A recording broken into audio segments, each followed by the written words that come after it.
안녕하세요. 1위입니다. 최근 2022년 주거 실태조사 결과가 발표가 되었는데요. 청년 임차 비중이 82.5%, 고령 가구도 소폭 늘어나는 추세에 있습니다. 또한 최저 주거 기준에 미달하는 청년 가구가 일반 가구의 2배 이상인 것으로 알려졌는데요. 이와 같은 소식을 전달해 드리도록 하겠습니다.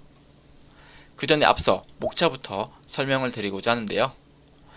목차는 크게 일반 가구와 특수 가구 순으로 진행이 되고요. 일반 가구 같은 경우에는 1번 주거 안정성부터 5번 정책 평가 및 정책 수요 순으로 진행될 예정입니다. 특수 가구 같은 경우에는 청년, 신혼부부, 고령 가구 순으로 진행이 되는데요. 주 내용은 1번 주거 안정성부터 4번의 정책 수요 순으로 진행된다는 점 참고하시어 시청 부탁드리겠습니다. 우선 일반 가구의 주거 안정성부터 보려고 하는데요. 첫째, 자가 보유율입니다. 전국의 자가 보유 가구는 전체 가구 중에 약 61.3%입니다. 21년도 60.6% 대비해서 약 0.7% 증가하였고요. 수도권 같은 경우에는 전년 대비 약 1.1% 증가한 55.8%, 광역시 같은 경우에는 지난해 62%에서 22년도 62.8%로 소폭 상승을 하였습니다. 도지역 같은 경우에는 지난 21년도 69%에서 22년도 69.1%로 미미한 숫자의 증가가 있었습니다.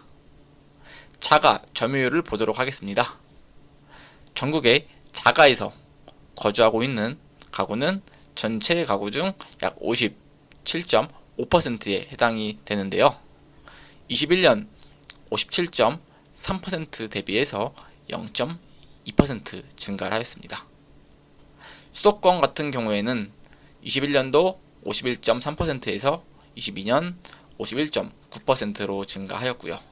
광역시 같은 경우에는 21년도 58.6%에서 22년도 58.7%로 0.1%의 미미한 상승을 보여주었습니다.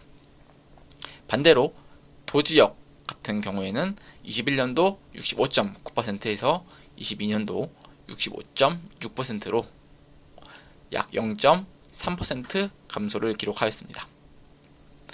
점유 형태 같은 경우에는 자가가 약 57.5%로 나타났고요. 임차는 38.8%, 무상은 3.7%가 되겠습니다. 자가는 전년 대비 소폭 증가하였고요. 임차 가구는 작년 대비 소폭 감소하였습니다. 그리고 무상 같은 경우에는 21년도와 동일한 점 참고해 주시기 바라겠습니다. 두 번째, 주거비 부담 내용인데요. 첫째, PIR 연소득 대비 주택가격 배수를 보도록 할 텐데요. 22년도 전국 기준 PIR은 약 6.3배에 해당이 되겠습니다. 이 부동산 가격 하락에 따라서 21년도 대비해서 배수는 약 0.4배 감소하였습니다. 특히 수도권과 광역시에서 하락을 하였는데요. 이와 반대로 도 지역에서는 소폭의 상승이 있었습니다. 그 다음으로는 RIR이라는 임차 가구의 월 소득 대비 월 임대료 비율이 되겠는데요. 22년 전국 기준 RIR은 16%가 되겠습니다. 21년도 15.7% 대비해서 약 0.3% 증가하였고요. 그리고 RIR은 수도권, 광역시, 도지역 모두 22년도에 21년 대비해서 증가한 것으로 밝혀졌습니다. 그리고 생애 최초 주택 마련 소요 연수를 보고자 하는데요. 이제 22년도에 가구주가 된 이후 생애 최초 주택 마련 소요 연수는 약 7.4년으로 알려졌습니다. 이 밑에 표를 보시면은 이 생애 첫 주택 구매를 위한 소요 연수가 약 6에서 7 연도 사이에서 왔다 갔다 하는 것을 볼 수 있습니다. 이러한 부분을 봐서는 이 데이터는 크게 신뢰가 간다고 저는 생각을 하고 있습니다. 세 번째로는 주거 수준 및 만족도를 보고자 하는데요. 일단 최저 주거 기준 미달 가구 수는 약 3.9%로 밝혀졌습니다. 다행인 것은 21년도 4.5% 대비 약 0.6% 감소한 3.9%라는 수치를 보여주었고요. 그리고 1인당 주거 면적은 22년 1인당 주거 면적은 34.8제곱미터였습니다. 다행인 점은 21년도 33.9제곱미터 대비해서 약 0.9제곱미터 증가한 것을 볼 수 있겠습니다. 그리고 주택 및 주거 환경 만족도를 보고자 하는데요.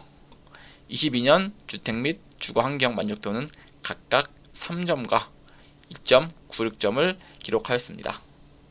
이 부분은 지난해 21년도와 동일한 점수를 기록을 하였고요. 그리고 밑에 표에 보시면은 주택 및 주거 환경 만족도의 점수 추이를 볼 수가 있겠습니다. 네 번째로는 주거 이동 및 주택 보유 이식인데요. 평균 거주 기간부터 보도록 하겠습니다.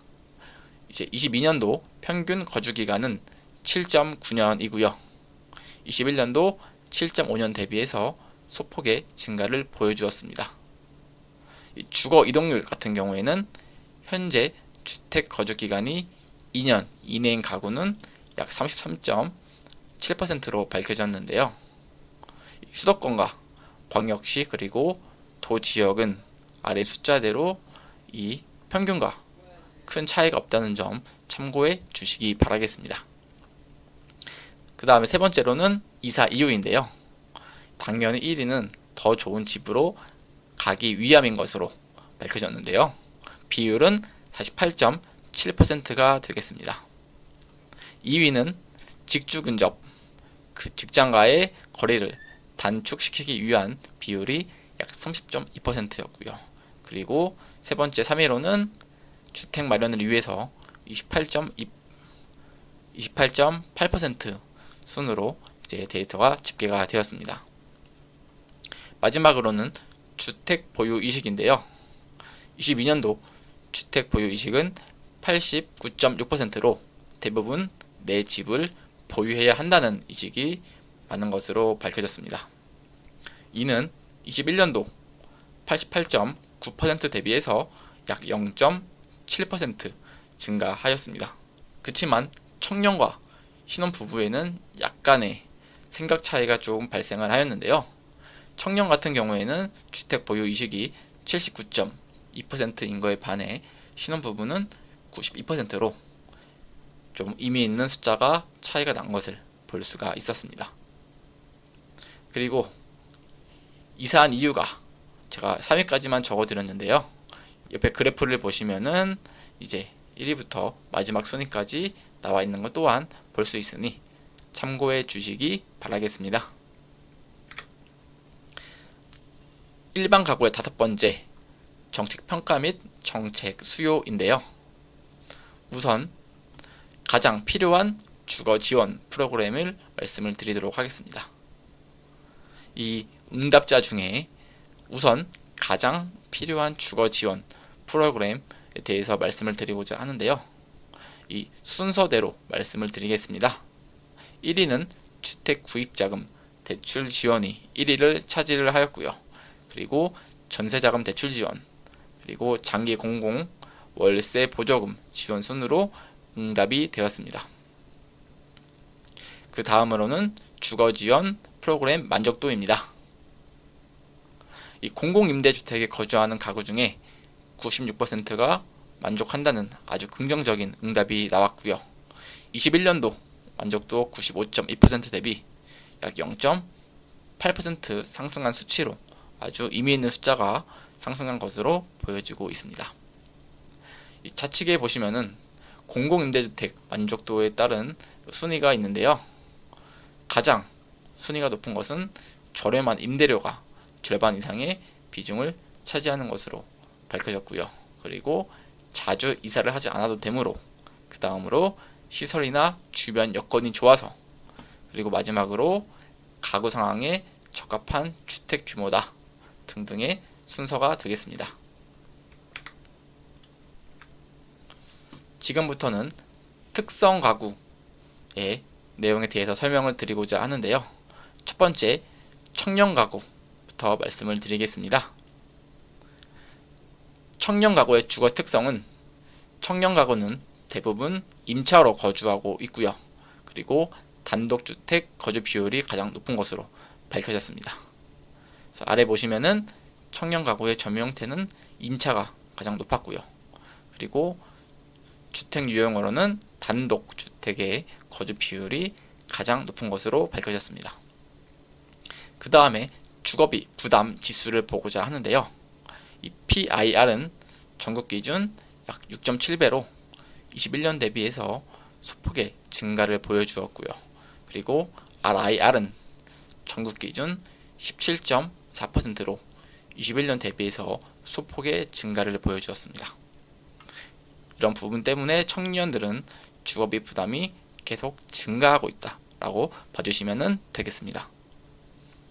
그 다음에 주거 수준은 청년 최저 주거 기준 미달 가구 수는 8%가 되겠고요. 이는 일반 가구 비율인 3.9%보다 약 2배 이상 높은 것을 볼 수가 있겠습니다. 1인당 주거 면적은 30.4제곱미터로 일반 가구보다도 약 4.4제곱미터 좁은 것으로 데이터가 집계가 되었습니다. 청년들이 느끼는 가장 필요한 정책 수요는 1위는 전세자금 대출 지원, 그 다음에는 월세 보조금 지원, 그 다음에는 주택 구입자금 대출 지원 순으로 응답을 하였습니다. 두 번째 특성 가구인 신혼부부 가구인데요. 신혼가구의 주거 특성은, 신혼가구의 43.6%는 자가에 거주 중이고 대부분 아파트에 거주 중인 것으로 밝혀졌습니다. 신혼가구의 대부분은 임차와 자가에 거주를 하고 있는 형태이고요. 그리고 주택 유형은 대부분 아파트에서 살고 있는 국민이 약 3분의 2 이상 되는 것으로 집계가 되었습니다. 주거비 부담 같은 경우에는 전국 기준으로 약 6.5배로 21년 대비해서 소폭의 감소를 보여주었고요. RIR은 전국 기준 19.3%로 21년 대비 소폭 증가세를 보여주었습니다. 주거 수준은 신혼부부 최저 주거 기준 미달 가구 수 비율은 약 1.9%로 일반 가구 비율인 3.9%보다 낮았고요. 이 수치는 청년과의 엄청난 비율 차이를 보여주고 있습니다. 이러한 부분을 봐서는 청년들이 정말 열악하게 살고 있구나 라는 것을 인지해 주셨으면 좋겠고요. 그 다음으로는 평균 가구 수가 많아서 1인당 주거 면적은 조금 적게 나타났습니다. 1인당 주거 면적은 26.6제곱미터로 일반 가구보다 약 8.2제곱미터 적고요. 이 데이터의 산정 근거가 신혼은 2.81명, 그리고 일반 가구는 2.28명인 점, 이 부분 때문에 데이터가 조금은 좁게 나온 것으로 밝혀졌습니다. 이 신혼 가구에게 가장 중요한 정책 수요는 주택 구입자금 대출 지원과 그리고 전세자금 대출 지원, 그리고 장기 공공임대주택 공급 등으로 응답을 하였습니다. 마지막 세 번째 특성 가구인 고령 가구에 대해서 설명을 드리고자 하는데요. 고령 가구의 주거 특성은 대부분이 자가에 거주를 하고 있고요. 그리고 아파트의 거주 비율이 가장 높았습니다. 아래 데이터를 보시면은 고령 가구의 점유 형태는 자가가 약 75%로 압도적인 숫자를 보여주었고요. 그리고 주택 유형은 아파트와 단독주택이 비슷한 것을 볼 수 있겠습니다. 그리고 주거비 부담 같은 경우에는 전국 기준 PIR은 약 10.6배로 21년 대비 소폭의 증가를 보여주었고요. 그리고 RIR은 전국 기준 30.6%로 21년 대비 소폭의 증가를 보여주었습니다. 이러한 이유는 이 고령 가구는 월 평균 소득이 낮기 때문입니다. 고령 가구 같은 경우에는 월 평균 소득이 214만 원이며 일반 가구 같은 경우에는 약 356만 원인 것으로 집계가 되었습니다. 이 주거 수준 같은 경우에는 고령 가구의 최저 주거 기준 미달 가구 수는 약 2.8%로 일반 가구 비율인 3.9%보다 낮게 집계가 되었고요. 1인당 주거 면적은 약 45.7제곱미터로 일반 가구보다는 약 11제곱미터 넓은 것으로 데이터가 집계가 되었습니다. 그리고 정책 수요로는 주택 구입자금 대출 지원, 그리고 주택 개량 개보수 지원, 그리고 장기 공공 임대주택 공급 순으로 응답이 되었습니다. 해당 자료는 국토교통부의 2023년도 12월 22일 2022년 주거 실태조사 결과 발표 보도 자료를 토대로 작성이 되었습니다. 이번 조사는 국토연구원과 한국리서치에 의해 전국 5.1만 가구를 대상으로 1대1 개별 면접 방식으로 진행되었습니다. 여러분의 구독과 좋아요는 큰 힘이 됩니다. 오늘도 좋은 영상 시청해 주셔서 감사합니다.